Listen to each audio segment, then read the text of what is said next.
বুখারী শরীফের ৬৪১৬ নম্বর হাদিস। রাসূলুল্লাহ সাল্লাল্লাহু আলাইহি সাল্লাম বলেছেন, তোমরা অসুস্থতার আগে সুস্থতার মূল্যায়ন করো। তুমি জীবিত অবস্থায় মৃতের জন্য প্রস্তুতি নাও। রাসূলের এই হাদিস অনুযায়ী আমার আপনার শিক্ষা হলো, আমি সুস্থ থাকা অবস্থায় অসুস্থতার ভয় মাথায় আনতে হবে।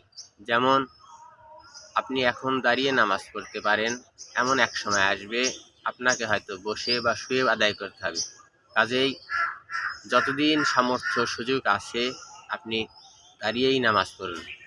অন্যভাবে জীবিত অবস্থায় মৃত্যুর প্রস্তুতি নেওয়ার অর্থ হলো, যখন তখনই যেহেতু আমার আপনার মৃত্যু আসতে পারে, সেই মৃত্যু পরবর্তী জিন্দেগির জন্য জীবিত অবস্থায় আমাকে ইবাদত আমলে অংশগ্রহণ করতে হবে।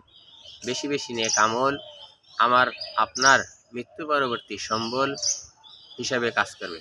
আল্লাহ পাক আমাকে আপনাকে অসুস্থ হওয়ার আগে সুস্থতার কদর, মৃত্যুর আগে জীবিত অবস্থায় আমল করার তৌফিক দান করুক। আমিন।